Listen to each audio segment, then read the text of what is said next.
Hello, ladies and gentlemen, Nick here, and welcome to my reaction to Doctor Who Redacted episodes 3 and 4, Lost and Angels.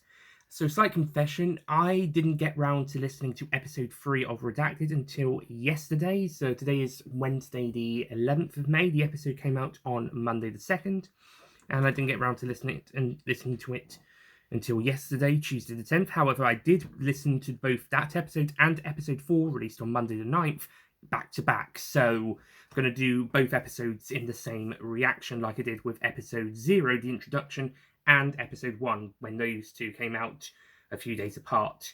So, so Lost. The plot of this episode sees more of the disappearances that have been happening throughout the first 2 episodes have now ramped up. More people associated with the Doctor or their friends are disappearing, and now about halfway through the episode, people are starting to forget about them. They're forgetting about these people who have gone missing.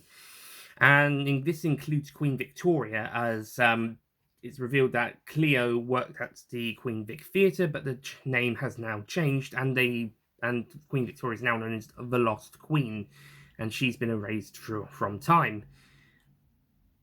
It can't have just been Victoria, though. I mean, the Doctor's met many monarchs. Besides Victoria, the most notable is probably Queen Elizabeth I.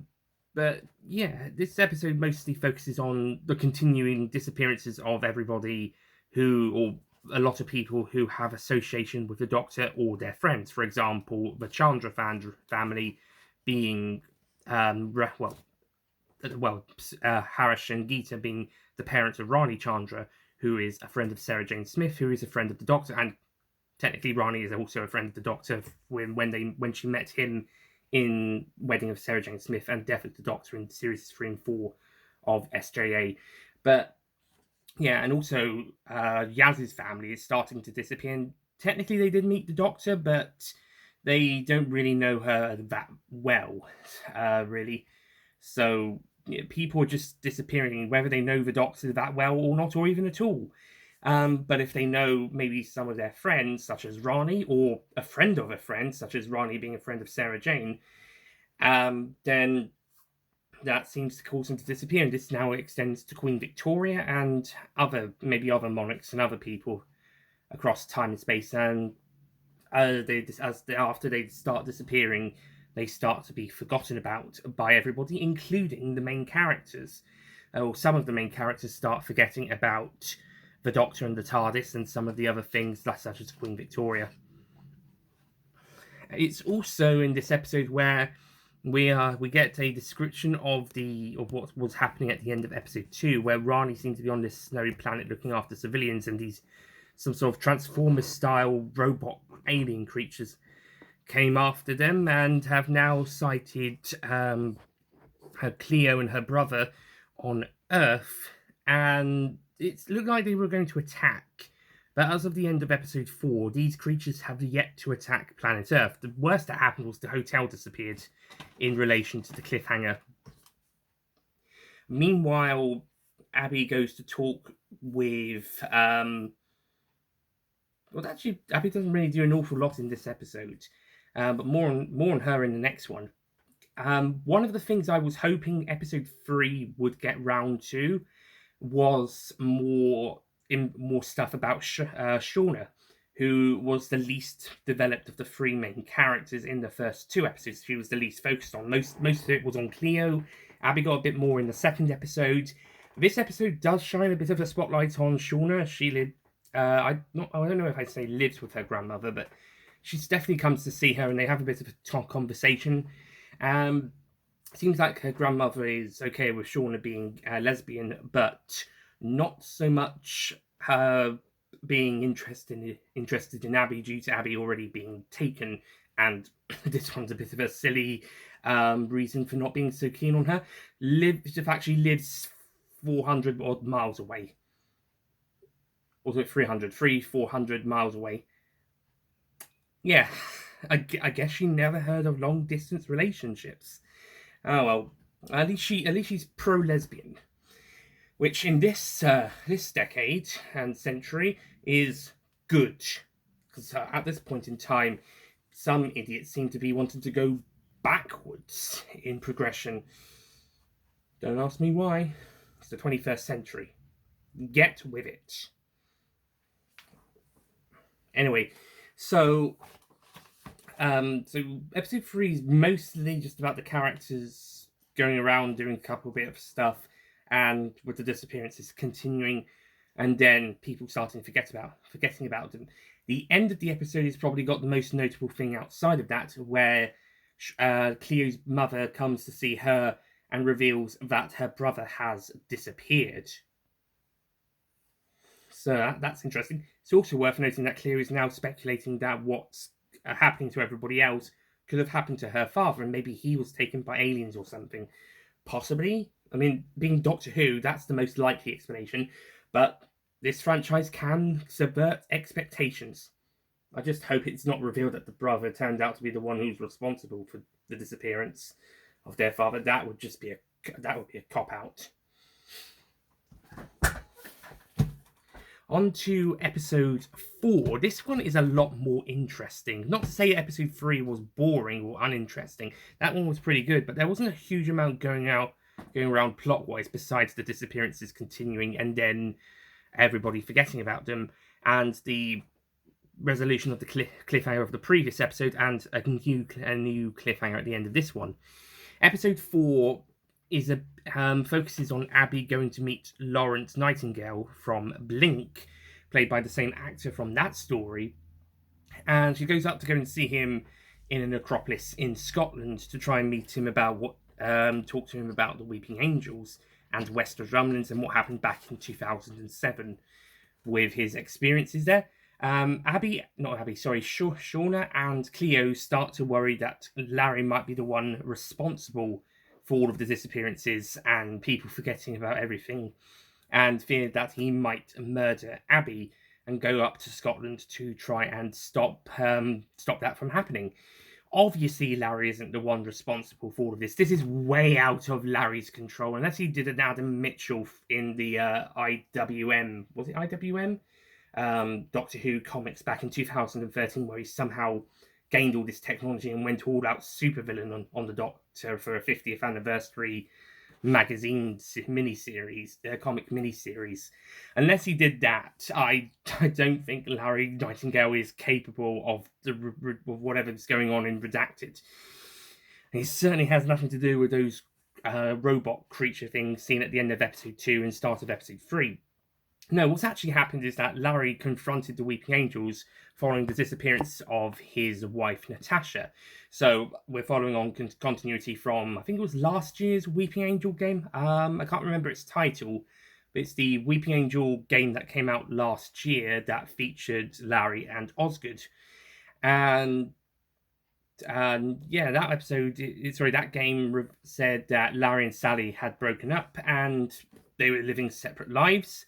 But Larry was now encountering the Weeping Angels yet again. Whether this is a direct connection to that, or if this is something slightly different, I'm not entirely sure. But it looks like that game, this episode is saying that Larry and Sally did break up sometime after the events of Blink and prior to this, perhaps prior to the game, if it is following the same timeline. And yeah, it's in what happened is Larry went to confront the Angels, but they got mad, so the Doctor took him back in time to live with his wife back in the 1930s, and he's left this stuff for Abby to find and listen to his recording after he heard her, after she got in contact with him about stuff for the podcast that they're doing. And so he's left this here for her to find and arranged for her to find it at this point in time. And yeah, that's mostly what happens. There isn't really an awful lot of Weeping Angels in this episode. They are theorized to be maybe responsible for what's going on. After all, Weeping Angels can cause disappearances. And if people are erased from time, that could be why people are forgetting about them. But it turns out the Weeping Angels, for once, aren't responsible for what's going on. In fact, like in the Series 5 two-parter that they appear in, they seem to be running from something, as Larry puts it. What could scare the Weeping Angels so badly, besides Trapped in Time? We'll have to find out. We've got 6 more episodes left. We'll have to find out later down the line. The episode ends with the three protagonists being captured by by the sounds of it, maybe soldiers or something. I'm almost certain these are going to be unit soldiers, and we're going to meet Kate Stewart and Osgood in the next episode. I'm fairly certain this is unit, and Kate and Osgood are going to ask for the main trio to help them out in investigating all of this. They've been listening to the podcasts, they've been tracking them, they've been listening in and knowing what's going on with their lives, and that Cleo's brother's disappeared, etc., etc. They're going to get them to help out. And so forth. So we'll just have to find out how that goes down. And if it's not unit, that's going to be even more interesting. So, oh yeah, and Cleo's brother does try to contact her, like how the Doctor did in the first episode, and there's this kind of odd sound in the background of the phone. So whatever's happened to Jordan seems to have been the same thing that happened to the Doctor, and somehow this is all going to be connected when we get to the end of the series, hopefully. So episodes 3 and 4, these are really good episodes. Not an awful lot happens in episode 3, but there is a good bit of character growth in some places for Cleo and Shauna. I don't think as much for Abby, but there's certainly some good bits for all three, and it's good that Shauna got a bit of a spotlight in the episode.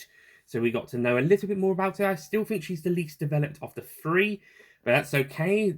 You're not going to get completely equal, fleshed out characters. I do think maybe a little bit more could be done with her later down the line, but we still got 6 more episodes, so... and if not so much about her past or present, maybe something will change in her personality or character decisions or something later down the line. Similarly, I think some more spotlight could be given to Abby. We've got some spotlight on Abby with her mother and boyfriend situations, but maybe we could see a bit of a change in her character where maybe she stands up to this boyfriend who, by the way, we've never heard. The boyfriend hasn't appeared in audio yet. He's only been mentioned off screen, or off audio, I should say. So if he's going to play a role in the story, or if she's going to dump him, we're probably going to hear him at some point, unless she dumps him off screen. That would be funny, actually. But okay. Anyway, I think with Cleo, we have got quite a bit going on with her character. We know fairly amount of stuff, and I think she's going to be the one who's got the most stuff about throughout the series, with the arc about being trans and her mother not initially accepting it, or that's what she thinks about that, and their strange relationship, and her brother now disappearing, her dad disappearing all those years ago. There's a lot of development with this character already done, and it looks like it's not finished, which is good, and we're going to be seeing more of that later down the line. And that's really about it with the characters. Besides, it's great to hear the actor playing Lawrence come back again to play the character just like he did in the Angel game last year, reprising his role from Blink. So, yeah, it was pretty good to connect these dots. I also like the references to the Yeti in the Underground and the maggots in Wales, and the spiders in Sheffield. So that one is referencing arachnids in the UK. The other two, the Web of Fear and the Green Death, respectively, and I'm glad they're starting to reference the classics. Maybe they did, I think they might have done in episode 1, but they're starting to reference the classics a bit more now. As well as maybe the games in expanded media. There's a woman called Tanya who's apparently a friend of Ryan that I think Shauna or Abby goes to speak to, Ryan Sinclair. When I heard the name Tanya, like with Craig, I thought maybe this is a certain character from the universe. Tanya, in Tanya's case, the character from the 8th Doctor Stranded audios, and Craig, in his case, being Craig Owens, although, as it turns, it's definitely not him for these, and I don't think it's Tanya from Stranded that is a friend of Ryan, who was a friend of Ryan's, partly because Stranded takes place in London, and Ryan lived in Sheffield. So these are probably just similar names to them, a bit like how there's at least 3 notable Jennies in the TV series. One in Dalek's Invasion of Earth, one in The Doctor's Daughter, and one from the Paternoster Gang, first seen in A Good Man Goes to War. don't know what that squeaking is. I think Dad's doing something. But that's really about it from these reactions to episodes 3 and 4 of Redacted. Lost and Angels, they were really good episodes, especially Angels. That was really good, and it did have a bit of that fear factor that the Angel stories are known for having, especially Blink and Village of the Angels. And it's also interesting that this is the first episode. Angels is the first episode not written by Juno Dawson, who is the main writer of this series. And it's pretty interesting to hear how the events of these episodes are playing out and how they're going to connect to each other and past episodes and future episodes. So that's my reaction on Doctor Who Redacted episode 3 Lost and episode 4 Angels. Thank you for watching, and I'll see you guys next time for my reaction of episode 5. Hopefully I'll actually be able to do it on time this time. It's going to be out... Actually, sorry. I said episode 3 was out on Monday the 2nd and episode 4 on Monday the 9th. No, they're coming out on Sundays. My mistake. Sunday the 1st and Sunday the 8th. So the next one will be on Sunday the 15th. So I'll try and listen to it and do a reaction within the next couple of days. Hopefully you'll be on time this time, and we'll be halfway through the series with episode 5, and then we'll be halfway there. Anyway, again, thank you for watching. I'll see you guys next time. Goodbye.